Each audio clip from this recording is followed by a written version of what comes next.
안녕하십니까. 첫 발표를 맡은 문화예술학부 뮤지컬과 김서하입니다. 여러분, 이런 경험 있으실 겁니다. 엘리베이터를 탔는데 누군가 휠체어를 타고 들어오자 사람들이 멈칫하며 뒷걸음질치는 모습, 혹은 누군가 외국인에게 말을 걸 때 무의식적으로 천천히 또박또박 말하는 자신을 발견했던 순간, 이건 일부러 나쁘게 하라는 것이 아닙니다. 하지만 이런 무의식적인 반응이 바로 차별의 씨앗일 수 있습니다. 차별은 꼭 폭력적이거나 노골적일 필요가 없습니다. 오히려 우리가 별 생각 없이 하는 말, 행동, 시선 속에 깊이 자리 잡고 있습니다. 그래서 차별은 나와는 관계없는 특별한 이야기가 아니라 우리 모두에게 조금씩 관여된 문제입니다. 오늘 저희 조는 포괄적 차별금지법 입법의 문제점이라는 주제로 토의한 내용을 발표드리겠습니다. 먼저 이 법이 왜 필요하다고 논의되고 있는지 우리 사회의 차별 현실부터 살펴보도록 하겠습니다. 먼저 여성에 대한 차별입니다. 여성은 여전히 인지천장 문제와 같은 구조적인 차별을 겪고 있습니다.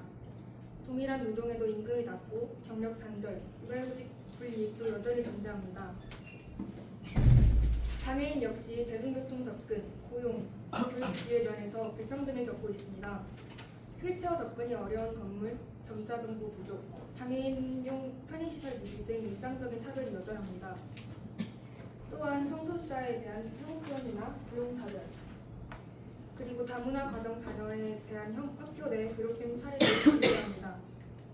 종교나 국적, 외모 등에 인한 편견 역시 사라지지 않았습니다.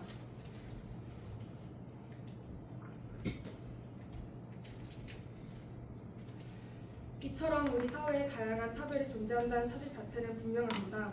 그렇기에 어떤 방식으로든 차별을 줄이고 약자를 보호하는 장치는 필요하다는 점에서 저희 조도 기본 취지에 공감합니다. 하지만 우리가 집중해야 할 것은 단순한 감정적인 공감이 아닌 그 해결책이 과연 올바른 방향이냐는 것입니다. 포괄적 차별금지법은 그 접근 방식과 내용에서 많은 쟁점을 안고 있으며 그로 인한 사회적 충돌과 부작용에 대해 냉정히 검토해볼 필요가 있습니다. 그래서 오늘 저희 조는 차별의 문제를 외면하지 않되 그 해법으로서의 포괄적 차별금지법이 과연 적절한지 하나하나 짚어보고자 합니다. 지금부터 법안의 내용, 쟁점, 문제점, 대안까지 차례로 다루겠습니다.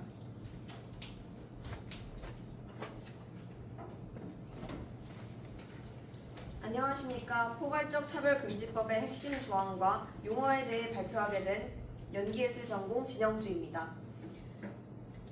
포괄적 차별금지법은 누구나 차별받지 않을 권리를 명시적으로 보장하기 위해 제정이 시도된 법률입니다. 이 법은 포괄적 평등법으로 성별, 나이, 장애, 출신 지역, 성적 지향, 성별 정체성, 혼인 여부, 가족 형태 등을 이유로 한 차별을 금지하고 그 피해자를 구제하기 위한 목적에서 제정이 시도되고 있습니다. 해당 법률안은 헌법 11조 평등권 실현을 목표로 국가인권위원회의 평등 및 차별 금지에 관한 법률안, 법무부의 입법 예고안 등의 여러 버전이 존재하며 국제인권조약이 강조하는 비차별 원칙을 내포하고 있습니다. 또한 핵심은 교육, 고용, 재화와 서비스의 이용, 행정 절차, 공공 서비스, 정보 접근, 행정 절차 등 모든 영역에서의 차별 금지입니다. 위 이야기처럼 이 법은 차별을 다루고 있습니다. 그렇다면 차별이란 무엇일까요? 차별의 유형으로는 간접 차별, 직접 차별, 괴롭힘, 차별을 조장하는 광고 등이 포함되어 있고, 따라서 국가기관은 이러한 차별이 발생했을 시 시정 조치와 구제 절차를 책임지도록 규제되어 있습니다. 차별을 막는다는 좋은 의도의 법안 속 우리가 주의해야 할 부분은 어떤 것일까요? 법안의 주요한 조항은 성적 지향과 성별 정체성에 대한 명문화입니다. 즉, 성소수자들의 권리를 보호하기 위한 조치입니다. 여기서 성적 지향은 이성애, 동성애, 양성애 등 개인이 성적으로 끌리는 방향을 의미하며 성별 정체성은 자신이 인식하는 성별을 의미합니다. 법안은 성소수자들의 권리를 보호하기 위함에 초점이 맞춰져 있습니다. 이러한 포괄적 차별금지법에서 주장하는 차별의 넓은 적용 범위와 모호한 개념들, 특히 성별 정체성과 성적 지향, 이들이 구체적인 기준 없이 법제화되면 해석의 자의성과 충돌 가능성이 높아질 수 있다는 우려가 제기됩니다. 다음으로 최하원 발표자님께서 이어 발표해 주시겠습니다.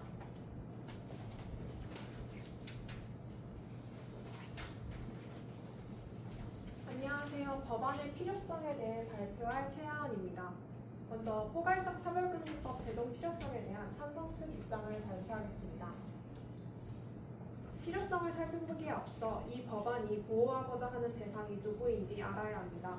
차별금지법은 성별이나 성 정체성으로 인해 사회적 배제를 경험하는 성소수자, 장애인, 고령자, 이주민처럼 사회적 불평등에 놓이기 쉬운 집단, 그리고 종교, 출신 지역 등 개인의 배경에 따라서 차별받는 사람들을 보호하려는 법안입니다. 이는 다양한 이유로 발생하는 부당한 차별로부터 개인을 보호하기 위한 보편적 인권 보장의 장치라고 할 수 있습니다. 먼저 첫 번째로 찬성 측은 포괄적 차별금지법이 모든 사람의 평등권 보장을 위해서 필요한 법안이라고 주장합니다. 헌법 제11조는 누구든지 성별, 종교, 사회적 신분 등에 따라 차별받지 않는다고 명시하고 있습니다. 이 조항을 구체화하고 실현하기 위한 입법이 바로 차별금지법이라는 것입니다. 인간의 존엄성과 평등권은 헌법이 보장하는 기본권이며 국가가 이를 실질적으로 보장하기 위해서는 포괄적인 차별금지법이 필요하다는 입장입니다. 두 번째로 현행 법률의 한계를 지적합니다. 숙명여대 홍성수 교수는 개별 사유와 영역마다 각각 차별금지법을 만드는 것은 불효율적이며 법 체계를 체계적으로 효율적으로 정비할 필요가 있다고 말했습니다. 현재 한국에는 성별, 장애, 연령 등에 따른 개별 차별금지법이 존재합니다. 하지만 복합적인 차별이나 새로운 차별에 대해서는 여전히 보호의 사각지대가 존재합니다. 예를 들어 여성 난민의 경우 여성이자 이주민이라는 정체성으로 인해 교차적 차별을 겪게 됩니다. 기존의 개별법으로는 이러한 차별을 충분히 포괄하지 못한다는 게 찬성 측의 주장입니다. 따라서 찬성 측은 포괄적 차별금지법이 차별 개념, 기준, 구제 절차를 명확히 하고 실효성 있는 보호를 가능하게 하는 법적 장치라고 강조합니다. 세 번째로 찬성 측은 사회적 통합과 갈등 완화를 위해서도 법 제정이 필요하다고 주장합니다. 차별은 종종 사회적 갈등의 원인이 되며 제도적인 대응을 통해 갈등을 줄이고 집단 간의 이해와 존중을 촉진할 수 있다고 말합니다. 차별금지법은 특정 집단만을 위한 특별법이 아니라 우리 모두가 겪을 수 있는 차별로부터 보호받기 위한 법안이라는 주장입니다. 마지막으로 세계 기준에 부합한다는 점에서도 필요성을 제기합니다. 유엔 자유건의위원회를 비롯한 국제인권기구들은 한국에 지속적으로 포괄적 차별금지법 제정을 권고해 왔습니다. 이에 정부도 국제사회의 우려를 해소하기 위해 이행 의지를 표하고 있습니다. 법 제정은 국제사회에서의 신뢰와 위상을 높이기 위해서도 필요하다는 논리를 제시합니다. 이상으로 찬성 측에서 제시하는 주요 논거를 간략히 정리해 보았습니다. 하지만 이러한 입장은 성적 지향, 종교, 사상 등에 대한 표현의 자유와 종교적 가치를 고려하지 못했다는 비판도 제기되고 있습니다. 뒤이어 저희는 찬성 측의 주장에 대해 종교적, 비종교적 관점에서 문제점을 알아보겠습니다.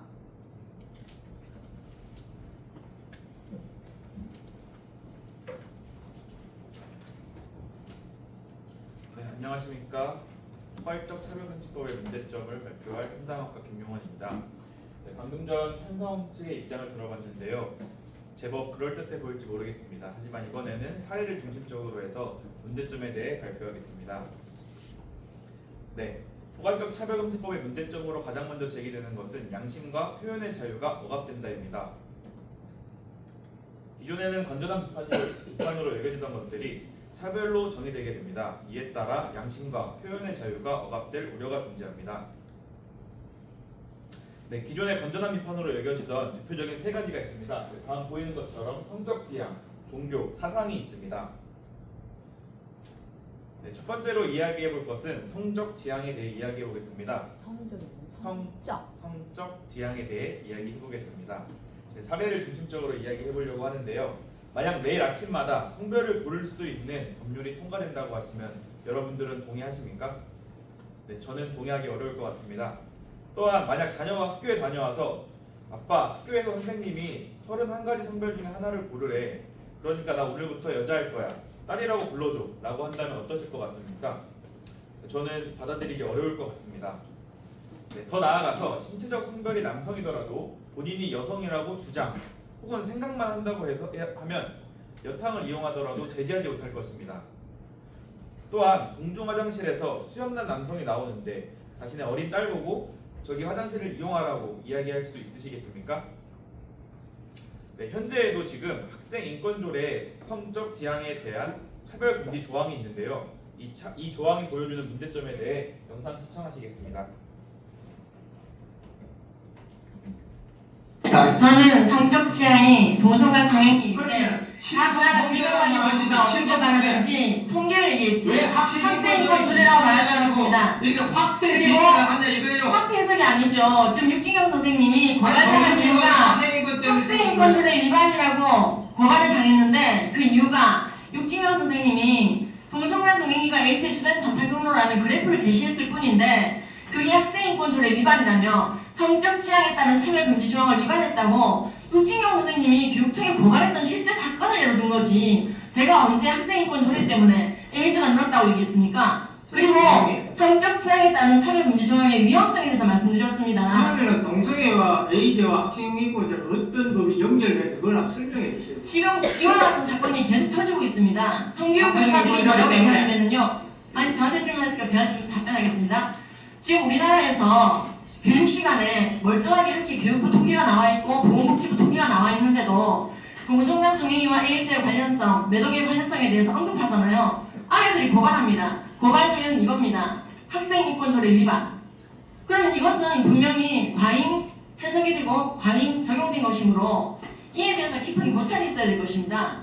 지금 이것이 서울시만의 문제가 아니거든요. 학생인권자 다 읽어보셨어요? 다 읽어봤습니다. 제4조 책무 시행 규칙까지 읽어봤습니다. 제4조 책무도 보셨죠? 13조 사생활의 자유도 보셨죠? 지금 저는 현장에 있는 사람입니다. 아이들을 만나고 있고 상담하고 있는 사람입니다. 학생 공론하고 있는 게 아니에요. 선생님, 에이즈에 걸린 아이들 얼마나 괴로워하는지 아십니까? 그 아이들 저한테 와서 뭐라고 얘기하는지 아니 아십니까? 에이즈하고 학생인권자라고 뭔 상관이 있어요? 그 아이가 이렇게 말했습니다. 학교에서 동성애와 에이즈의 관련성에 대해서 얘기해줬더라면 나 하지 않았어요. 나 하지 않았을 거예요. 안다한 선생님이랑 동료분들 좀 만나보시기 바랍니다. 저는 이런 교육을 학교에서 하지 않는 것 굉장히 위험합니다. 문제는 그런 교육을 했을 때 통계에 대한 얘기를 했는데도 육진경 선생님 같은 분이 보안 지금 수정하신다 해요. 고발을 당하고 계시잖아요. 시간에는 교권 강화 선생님 질문하겠습니다. 동성애와 에이즈가 직결된다라는 지금 통계를 인용하는 것 학생의 동성애에 대한 인권을 침해하는 발언입니까? 아닙니까? 네, 지금 보신 영상은 서울시의회에서 김지연 약사님께서 하신 이야기인데요. 네, 이 영상에서 보듯이 지금 학생인권조례에 의해서 그 동성애와 에이즈와의 그 상관관계를 보여주는 그래프를 제시하는 것만으로 해서 고발이 당했다고 합니다. 네, 지금도 이러한 문제점이 있지만 차별금지법이 통과되게 된다면 이 부분에 대해서 매우 심각한 문제가 발생할 수 있다고 생각합니다. 하지만 아직 종교와 사상의 문제가 남아 있습니다. 네, 종교적 문제로는 포괄적 차별금지법이 입법화되게 된다면 이제 쌀비 이단에 대하여서 목소리를 내기 어려울 것입니다. 아내가 특정 종교를 다녀와서 내일이면 지구가 종말한다고 집과 차를 다 갖다 바친다고 하더라도 그 종교에 가지 말라고 이야기할 수 없을 것입니다. 또한 남편이 특정 종교에 다녀와서 이상한 액체를 온 음식에 뿌려대더라도 그 종교단체에 가지 말라고 이야기할 수 없을 것입니다. 왜냐하면 종교의 자유를 침해하는 것이기 때문이죠. 네, 마지막으로는 사상의 문제입니다. 사상의 문제도 결코 가볍진 않습니다. 북한, 중국 추종자들이 국회의원이 되고 공무원이 되었을 때 법적으로 그들의 사상을 건전하게 비판할 수가 없습니다. 그대로 다 받아들여야 하는 것이죠. 그들이 고위 관료, 관리직이 되었을 때 이 국가가 안전할 것이라고 보장하기는 어려울 것 같습니다. 네, 포괄적 차별금지법은 이렇게 짧게 소개했지만 모순과 오류가 가득 찬 법임을 알 수 있습니다. 우리가 정치와 법에 외면한다면 가장 저질스러운 자들에게 지배당할 것입니다. 따라서 세상의 문제에 관심을 갖고 깨어 있어야 합니다. 네, 다음 이유경 사부님께서 이어 발표하겠습니다.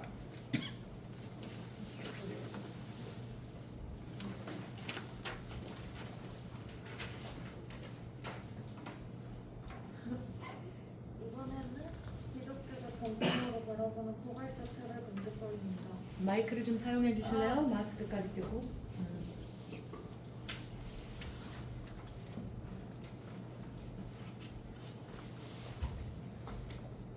법에 대하여 강하게 목소리를 내고 집회를 하는 것을 보면 주로 교회나 기독교 단체에서 추진하는 것을 많이 볼 수 있습니다.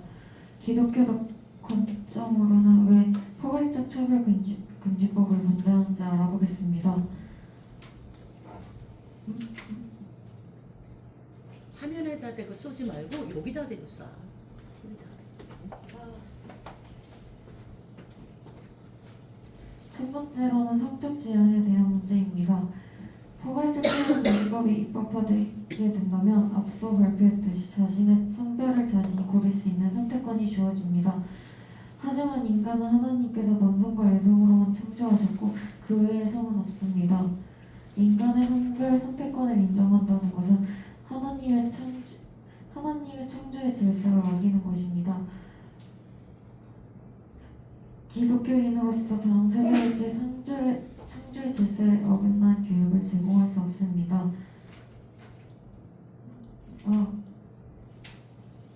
두 번째로는 복음 전파에 대한 문제입니다. 기독교는 세상을 향해 복음을 전합니다. 쉽게 이야기를 하면 전도를 하는 것이지요. 교회의 존재의 목적이 복음 전파라고 할 정도로 전도는 기독교에서 매우 중요한 부분입니다. 하지만 포괄적 차별금지법이 입법화된다면 전도에 대한 제재가 우려되는 입장입니다. 홍익대학교 법대 음성교 교수는 전도 메시지 중 불편함을 느낀다면 대법팀에 해당되어 처벌할 수도 있다고 합니다. 영상 하나 시청하려고 하는데요. 이 영상은 종리스천이라는 유튜버가 차별금지법이 입법화된다면 발생할 수 있는 종교계의 문제를 비판하는 영상입니다. 함께 시청하겠습니다. 교회에 나오신 여러분 진심으로 환영하고 축복합니다. 자, 그럼 오늘 예배를 대표해서 이종찬 장로님께서 기도해 주시겠습니다. 다 같이 기도합시다. 우리의 유일한 구원자이신 하나님 아버지, 구원은 오직 당신께로만 옵니다. 아멘. 구원이 하나라는 말은 규정이 어긋납니다. 다른 신을 믿는 분들을 배려해 주세요. 아니 근데 그 교회 내에서는 표현의 자유 존중해 준다고 하지 않았어요? 차근법 시행 이후에 이미 밖에서는 사람들 인식이 다 바뀌었는데 언제까지 교회만 예외일 줄 알았습니까? 교회도 이제 바뀌어야죠. 장로님 내려가시고 권사님 대표기도 시작해 주세요. 기도하겠어요. 하나님, 우리가 바깥에서 죽어가는 영혼들에게 복음을 전할 수 있도록 우리를 도와주시고 인도해 주시고. 하나님 안 믿는 사람이 죽어간다는 발언은 다른 사람들에게 고소의 위험성이 있습니다. 잠깐 처리해 주세요. 아니 이것도 안 돼? 어떡해. 권사님 내려가시고 청년회장 올라와 주세요. 내가 실수했나봐. 어머.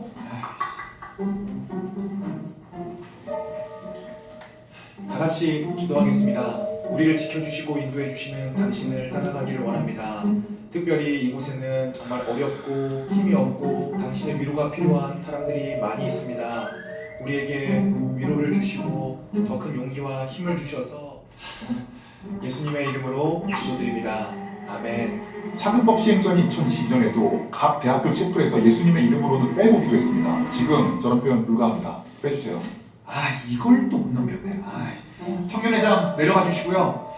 이제 기도해 줄 사람이 없는데 혹시 이 중에서 아무나 기도해 주실 분 계실까요?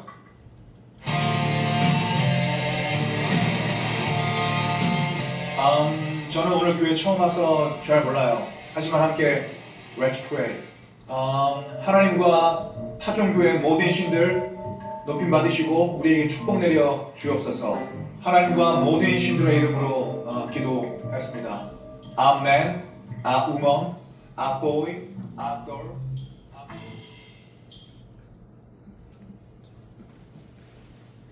차별금지법을 반대하는 이유는 약자들을 차별하기 위함이 아닙니다. 세상이 창조의 질서대로 운영될 수 있도록 소리를 내는 것입니다.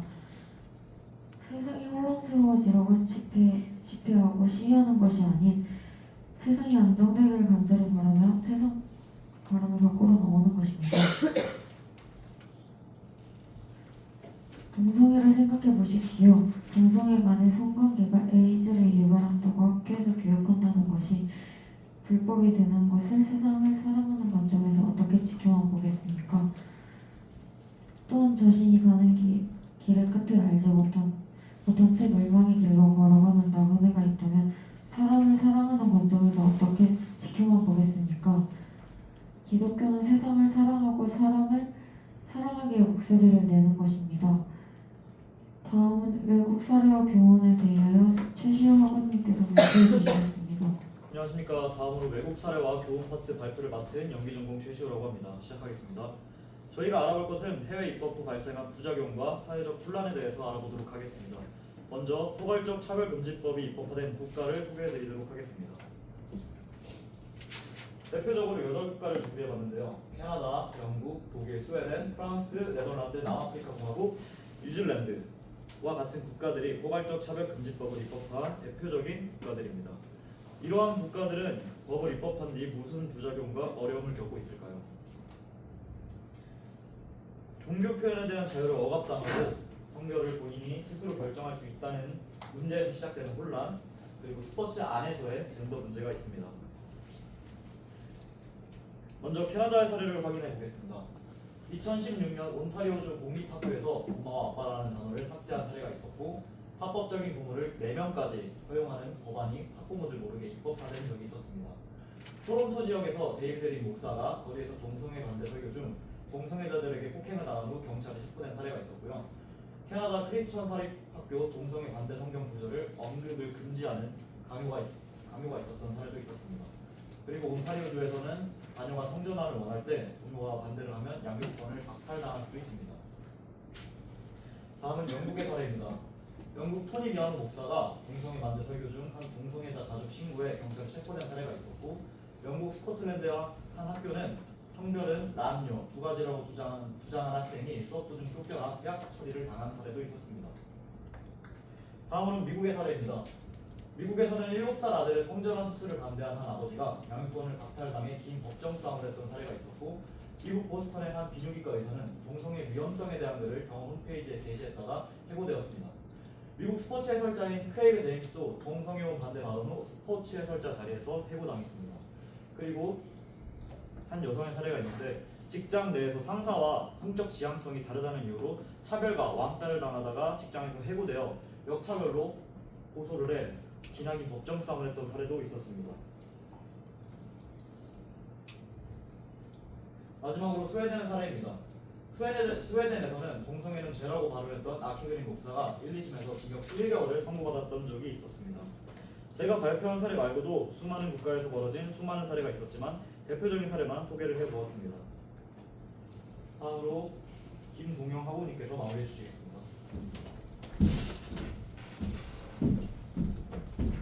안녕하십니까. 기독교학부 상담학 전공 김동영입니다. 저는 지금까지 발표한 내용을 바탕으로 저희 주의 입장을 정리하고자 합니다. 우리는 모든 차별에 반대합니다. 그러나 차별을 막는 방식이 또 다른 차별과 억압을 낳는다면 진정한 해결책이 될 수 없습니다. 포괄적 차별금지법은 차별금지라는 좋은 의도를 갖고 출발했을지 몰라도 법안이 시행될 때 다수의 권리를 침해하고 헌법상의 자유를 제한할 수 있는 위험한 구조를 지니고 있습니다. 포괄적 차별금지법은 입법에 대한 사회적 합의가 충분히 이루어지지 않은 상태입니다. 이 상태에서 성적 지향, 성별 정체성 같은 민감한 개념들을 법제화하려 해서 사회적 갈등을 키우고 있습니다. 헌법 제11조 1항은 모든 국민은 법 앞에 평등하다. 누구든지 성별, 종교 또는 사회적 신분에 의하여 정치적, 경제적, 사회적, 문화적 생활의 모든 영역에 있어서 차별을 받지 아니한다고 말합니다. 헌법 제20조에서는 종교의 자유를, 헌법 제21조에서는 표현의 자유, 헌법 제31조에서는 교육의 자주성과 정치적 중립을 이야기하고 있습니다. 그러나 포괄적 차별금지법은 특정 가치관을 공적 영역 전체에 강제할 위험성이 있다는 점에서 헌법의 정신에도 위배됩니다. 관련 기사에서도 우려를 볼 수 있습니다. 안창호 국가위원회 위원장은 성소수자에 대한 반대 의견까지 차별로 규정한다면 표현의 자유를 본질적으로 침해하는 것이라고 발언했습니다. 이는 입법 논의 과정에서 신중해야 함을 강조하는 발언입니다. 이원주 국회의원은 차별금지법을 제정하려는 이유는 반대를 차별하겠다는 것이라며 우리나라에는 종교와 양심의 자유가 있으므로 그런 법은 생기지 않는 것이 맞다고 말했습니다. 그래서 대안적 입법 방향에 대해서 이야기하고자 합니다. 차별금지법의 대안으로 기존 현행 법안 안에 개별 차별금지법의 실효성을 강화하고 필요시 특정 분야에 한정된 차별금지 조항을 보완하는 방식이 더 적절하다고 생각합니다. 동시에 표현의 자유, 종교의 자유, 그리고 학문과 교육의 자유를 더 명확하게 보호할 수 있는 입법적 장치가 병행되어야 합니다. 즉 현재 시행되고 있는 법안을 수정하여 차별받는 사례를 개선하면 되는 것입니다. 또 법안 제정 전에는 충분한 국민적 공청회와 종교계, 학계, 시민단체 간의 충분한 논의와 조율이 반드시 선행되어야 할 것입니다. 사회적 신뢰 없이 강행되는 입법은 오히려 더 큰 반발과 혼란을 낳을 수 있기 때문입니다. 차별을 금지하는 법이 되려 더 많은 사회적 위축과 불신을 야기한다면 헌법의 정신에도 맞지 않고 공동체의 통합에도 반하는 행위가 될 것입니다. 대한민국 자유민주주의 사회가 나아갈 방향은 소수의 권리 보호와 동시에 다수의 자유 보장이 반드시 조화를 이루어야 한다고 생각합니다. 그래서 우리 모두는 헌법상에 보장된 국민의 기본권, 행복 추구권, 자유를 어떻게 하면 차별 없이 보장받을 수 있는지 함께 고민하고 의견을 자유롭게 표명할 수 있어야 한다는 결론입니다. 이상으로 포괄적 차별금지법 입법의 문제점을 주제로 한 토의 내용 발표를 마치겠습니다. 감사합니다. 네, 수고하셨어요. 모두 조원들 앞에 좀 서주시고요. 제가 최종 여러분들의 그 발표 총평을 좀 하겠습니다. 포괄적 차별금지법이 입법화되면 얼마나 나쁜 사회가 되고 미래 세대가 정말 불행해질 것인가를 여러분들이 이번 조사를 통해서 느끼셨을 거예요. 기독교인들이 왜 아스팔트에서 이걸 입법화 반대하는지 여러분들 아시겠어요? 네, 다음 세대를 위해서 그리고 여러분 세대가 굳건하게 서기 위해서는 기독교인들이 목소리를 내지 않는다면 바르게 갈 수 없는 거예요. 그래서 이 땅에 기독교가 들어온 지 140년 됐어요. 네, 그래서 선교사들이 자기를 온전히 헌신하면서 교육과 그리고 의료, 학교 그걸 통해서 이 조선 땅에 기독교를 뿌리내렸잖아요. 이러한 것들이 이제 외국에서는 하나의 문화로 그 문화가 사탄의 옷을 입고 아주 문화라는 그런 그 아주 기능적인 것으로 곳곳에 파고들고 있거든요. 그래서 외국 사례들 그런 그 여러분들이 잘 조사를 했는데 그런 문제점. 우리가 기도할 때 우리 학교가 미션 스쿨이잖아. 기도의 마무리는 어떻게 하죠? 예수님의 이름으로 기도합니다. 그런데 이것이 만약에 입법화돼서 종교의 자유를 침범한다. 그러면 우리는 예수님의 이름으로 기도할 수가 없고 모든 신의 이름으로 기도합니다. 이렇게 기도할 수밖에 없어요. 예, 이렇게 되면 질서가 다 깨지는 거죠. 네, 여러분들이 잘 조사해 주셔서 고맙고 우리 이 일주를 위해서 뜨겁게 격려해 주시기 바랍니다. 수고 많으셨어요. 네.